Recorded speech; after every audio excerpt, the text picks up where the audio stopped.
What up, sports fans? Waxon Wednesday, J Waxman, Tom Lava, let two guys talk sports. Let's rock and roll. All right, we're gonna start. We're gonna talk pretty much all about college basketball. We'll call this a goodbye to the 2025 to 26 season. Starting with first foremost, Final Four.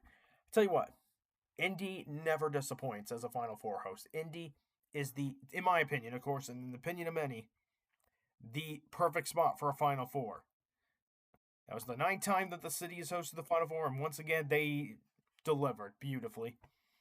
And the games there, granted, I'm not a fan of having the game at Lucas Oil Field. I mean, I'm a fan of having the game in Indy, just not at Lucas Oil Field. I think we need to find a better location. Why not just have it at like Bankers Life Field or Gamebridge Fieldhouse? I thought that's good enough. But nope, we got to fit in as many people as we can because money talks.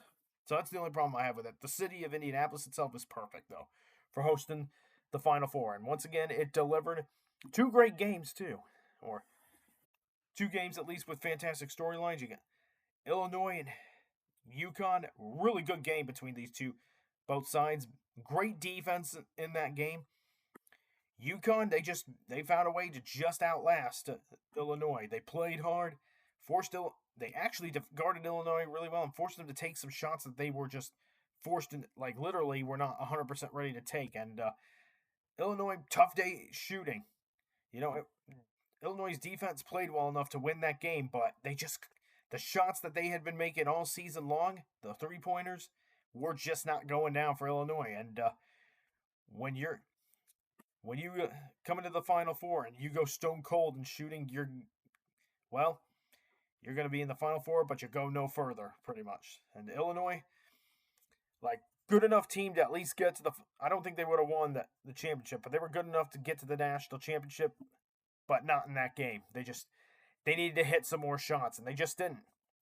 Of course, a lot of people will say, and I agree somewhat to an extent. I agree that these courts that they put in the middle of football stadiums kind of impact the way that shots are made or shots that go down there. So it kind of impacts 3-point shooting and layups. So it's not quite as clean and all that stuff. And in past Final Fours, this seems to have been evident. But I tell you what, Illinois, I mean, they did well enough. They even cut the UConn lead down to 4. But UConn just executed a really good game plan on defense. Dan Hurley can't overlook.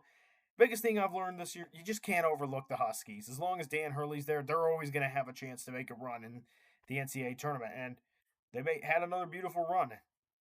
Got to the Final Four in Indy, and they in that Final Four matchup with Illinois, they looked comfortable, even playing in a close game. And Illinois, a very vaunted team that on both offense and the defense had improved a lot in the NCAA tournament. UConn was able to basically disrupt Illinois' pace and force them into some tough shots and mistakes. So, really good game plan by UConn, and they deserve to win that game, and they moved on to the national championship. But a lot of it is Illinois. Illinois was in this game, though. They had a chance to win, but just couldn't. If a few more threes went down, they probably would. This game may have been different, but they weren't They had been sinking threes all year long, but Illinois just had trouble hitting the 3-ball in this matchup against UConn. And with the 3-ball gone, you could say they needed to go inside more, but UConn's defense was prepared at every turn. But so really good matchup though, really good game between UConn and Illinois, and it was close all the way through. Just in the end, UConn just had a little more energy and a little more juice in the end than Illinois did. And then, okay, all right, we knew that whoever won between Arizona and Michigan was going to win the national championship. And of course that held up true, as I'll explain in my next point. But man, I did not see the outcome of that matchup. I did not see coming. Like, okay, I could see this game going either way between Arizona and Michigan. I thought Arizona would win due to that tough defense. But Michigan did not just beat Arizona. They blitzed them. They got the jump on them early and just never looked back. They left Arizona in the dust. The game was over before halftime. Michigan was in control. And that's the thing about this Michigan team. You can't let them get a big jump on you or they're going to take full advantage and they won't let up. And that's what happened in this game. I think we all expect this was the game we all expected to be close. This is what we thought was going to be the real national championship between Arizona and Michigan, and it ended up being a blowout. Michigan was in command the entire game and never looked back. Outcome for Michigan, never in doubt. I mean, Dusty May and his team, they just foot on the gas all the way. Arizona, even when they showed some signs of life, just could never get close enough. And Arizona, the slow start. They started way too slow, and at that point, and also they got into foul trouble, which didn't help. And they were used to drawing fouls, but they weren't getting any calls. Not saying there was bad officiating, okay? But Michigan was it, and then maybe okay. I will also say this. Retract that a little bit. There was some bad officiating in the Final Four in both games and against both teams. There were some calls that I was just like, oh, come on. We need better officiating. But officiating did not have an impact on either one of these games. Michigan dominated Arizona, and UConn was able to fend off Illinois with fantastic defense. And that's why we got the awesome national championship that we did. So, really awesome Final Four in the heart of Indy. Again, I mean, the court was really cool. Love the colors of it, I'll admit. But can we not do the next Final Four at Lucas Oil Field, please? Why not Gamebridge? Okay, do we need to try and fit that many people in the seats? Come on. But that's just my opinion. That's not going to change anything. And of course, great job once again to the host city of Indy, though. And Final Four, it'll be back in 2029. How about this? 3 short years from now, 2029. The Final Four will be back in Indianapolis. Why not? Best host city you can ask for the Final Four. And in addition, Indy also hosted an awesome, awesome national championship. First off, congrats to Dusty May and the Michigan Wolverines. Well deserved. Great game between Michigan and UConn. And this time, this was the first time all tournament that Michigan had been challenged. UConn, credit to them, they came up with an amazing game plan to basically hinder Michigan's offensive momentum and rhythm. And it actually did. UConn actually hindered Michigan a lot in this game. Their defense hindered Michigan's offense. And it was a great game plan for UConn. This time around, it just wasn't enough. And another problem was Michigan's defense did the same to UConn's offense. Like they clogged up the paint and didn't allow UConn anything easy on the inside. And UConn, and as with the case with Illinois against UConn just couldn't hit enough shots. They couldn't hit enough threes to beat Michigan. Like they kept it close. And at one point, it was cut down to, I think, a 4-point game.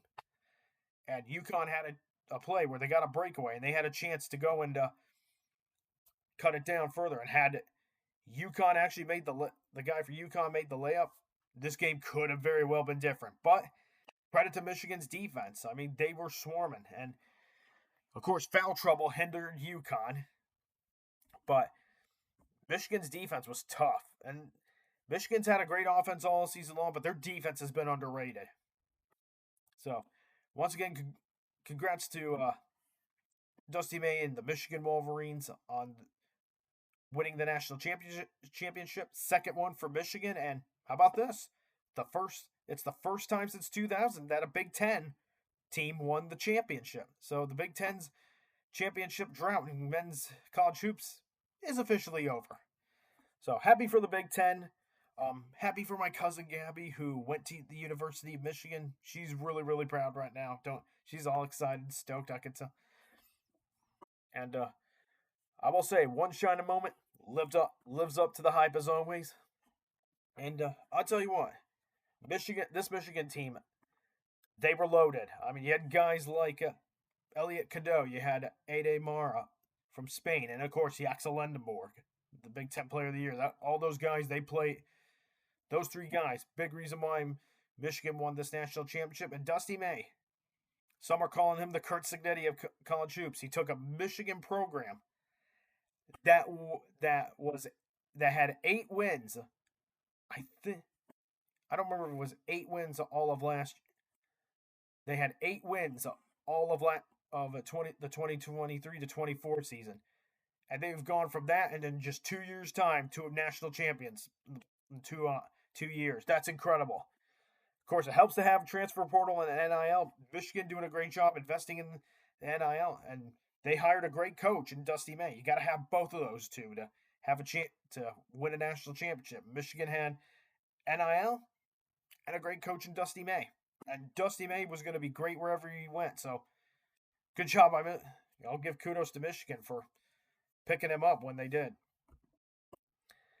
So there's that, and I tell you, I remember that. And that coming from here's a Purdue fan's perspective. Okay, Michigan, they deserve to win the title.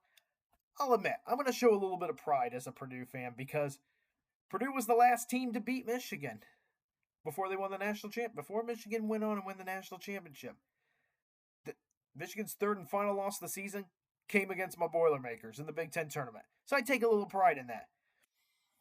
And I will say this: I thought about picking Michigan to win the national championship. I really did, and I considered it. I struggled with before the Big Ten tournament. Michigan was probably my pick to win it all because they looked like the best team. But after the Big Ten tournament, I'll admit I started getting cold feet about it. I started wondering, as the loss of L.J. Carson hurting this team more than we realized. Did this team peak too early? Answer to both those questions was a resounding no. I was wrong. I should have stuck with my original pick for the Final Four. I picked Purdue instead because I realized they're one of the few teams that can beat Michigan in the turn. And I thought Iowa State could give Michigan a whole lot of trouble, but they went out in the Sweet 16. And I also have come to realize Iowa State would not have beaten Michigan. There's just no way Iowa State would not have beaten them. Purdue would not have beaten Michigan in the Final Four. If Purdue had gotten to the Final Four out of the West, they would not have beaten Michigan. Michigan was just that good. And you know what? Kudos to Michigan. The one thing they did the one thing they needed to do. They responded well after losing the Big Ten tournament. They faced adversity, and you know what? They used that loss to the Big Ten tournament as a wake-up call, and they woke up and returned to their old ways. Like they played their best basketball in the NCAA tournament, pretty much, saving their best for last. And they were great both offensively and defensively. So to the Michigan, and that last season under Juwan Howard, and one thing I mentioned that Michigan only won 8 games, or there might have been eight Big Ten games that they won. I could be wrong, but they did not have a great 23 to 24 season. And I remember I went to the Purdue-Michigan game that season where Michigan was pretty much on the verge of missing the NCAA tournament, and they were getting ready to fire Juwan Howard. And I still remember that game. The biggest thing that I remember from that game, the Chrysler Arena was full of Purdue fans. In fact, if we're talking about the percentage of Purdue fans that were there at the Chrysler Center, I think it was 52. The arena was 52% full of Purdue Boilermaker fans. And that was the year Purdue, of course, went to the Final Four. But when your home when your home arena is taken over by the opposing team, the visiting team's fan base, that's not a good sign. And I just remember that. And that was kind of one of the low points for Michigan basketball. Not just that season, but one of the lowest points for Michigan basketball. Because Boilermaker Nation had taken over Chrysler Arena that game. Chrysler Arena, for the most part in its history, is one of the most underrated home court advantages in all sports. But what a turnaround for Michigan. In just 2 short years, Dusty May has delivered a national championship to Michigan. He's made Chrysler Arena, his roster work and his team building skills with the teams that he has assembled have made Chrysler Arena into a tough place to win a basketball game, to come in and play and win a basketball game again. And it really just goes to show, that in that game that I went to back in 2024, Michigan was getting ready to move on from Juwan Howard. It was going to happen. Michigan knew we can't, with our arena being taken over by Purdue fans, our opposing fan bases. Look, we got to make some changes. And credit to Michigan's. I'll give some credit to Michigan's athletic department. While the culture, in my mind, needs a lot of work there at the that the athletic department in the University of Michigan, hey, I'll give them some credit for willing to go spend the money to get the best players and Dusty May. That's what made a whole big difference. But Dusty May, he turned this program around in just 2 short years, and Michigan's got their second national championship. And that might not be the last. That's probably not going to be the last one we see Michigan win. So once more to close off this subject. And as for UConn, hey, they're not going anywhere. They're still going to be here. They're still going to win championships. All right, they fell short against a great Michigan team. The defense was just too much. Like UConn had a great game plan, but the defense of Michigan just proved to be too much for the Huskies offense. But as long as Dan Hurley's the coach at UConn, they're not going anywhere. They'll be fine. They'll be back. But once more, congrats to the University of Michigan. They're loyal basketball fans, and the players and the coaching staff on their win in the national championship in 2026 and in Indy. All right, on to our third and final subject. God bless it. I cannot believe we have to keep talking about this, but first of all, I'm going to start by saying this. Credit to Yahoo Sports, and credit to a lot of other articles out there, but sports fans, I hoped that this wouldn't happen, but it looks like it's inevitable. The NCAA tournament is getting expanded. God bless America. Come on. The tournament is perfect how it is. We don't need expansion. So the word on the block is it's going to be expanded from 68 teams to 76. So we're going from 68 to 76. And with the added teams are going to result, that's going to result in an expansion of the first 4 in Dayton. So there'll be 12 games out there to decide who else gets in the NCAA tournament. I don't know all the details, but what I do know is that the expansion is going to affect mostly the first 4 in Dayton. So they're going to have a lot more games out in Dayton to decide who gets in the NCAA tournament. But, I said in a previous video that if we're going to expand the tournament, then we got to do more play-in games and to decide who gets in. And we may have to cancel, we may have to scratch off, conference tournaments to decide who gets in. But,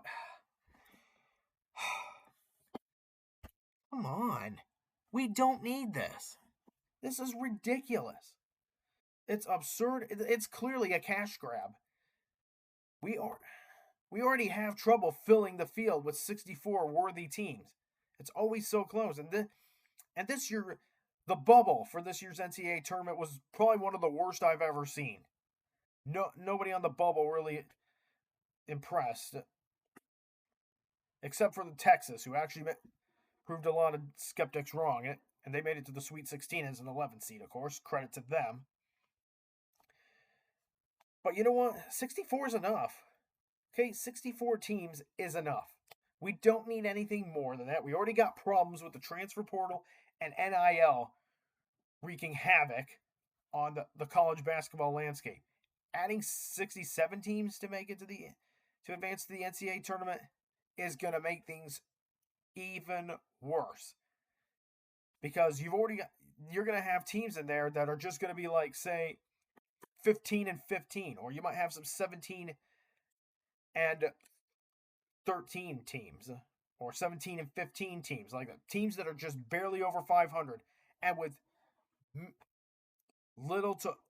with resumes that just don't really reflect a team that can do damage in the NCAA tournament. We're going to get those kind of teams in the NCAA tournament. Indiana's finally going to get back into the NCAA tournament because of expansion, rather than having an impressive resume. That doesn't work. It hurts college sports. We don't need that many teams. But clearly, this is a cash grab.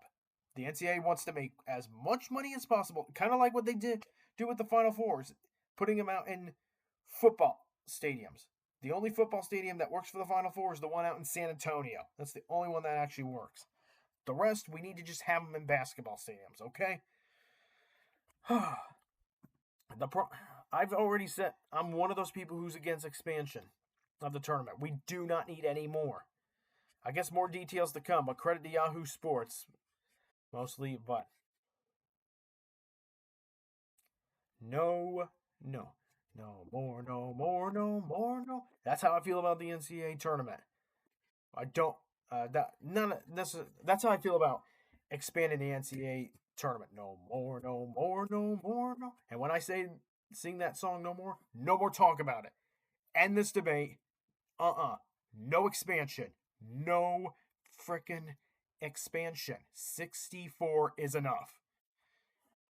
NCAA, get your heads out of your butts.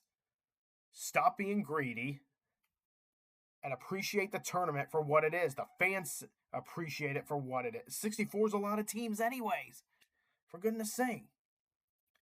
Come on. A 67 team NCAA tournament. That's a joke. That is a freaking joke. NCAA, stop dreaming. Wake up. It's time to crash back into reality, will ya? It's not going to work. It's going to hurt the college hoops even more because we might see some teams just screw around in the regular season and then turn up the heat late just to make the NCAA tournament. No, we want to see teams give it their all season long. That's why we need to. Like I said, you had Maya. You already got the conference tournaments, which can cause a whole lot of problems with bid thefts. We just. No. That's all I got to say about this subject. All right, on to this day in sports history. And on this day, the 8th of April in the year 1941, in his fourth title defense in 9 weeks, holy cow. The great Joe Louis beats Tony Musto by TKO in the 9th round at the Arena St. Louis, Missouri to retain his NYSAC heavyweight boxing crown. All right, sports fans, before I end this video, just a high note. There may or may not be a Friday roundtable this week. I will not be around. I will be out of town. I'll be celebrating some a special occasion within our family. But I will be out of town and I will not be in the studio for Friday roundtable. Tyler might, but if not, he and I will see you next week. In the meantime, me and Tyler, we greatly appreciate the support you give us each and every week. It means a lot to us. Thank you for watching this week's Waxon Wednesday. This is Jake Waxman from Two Guys Talk Sports, signing out.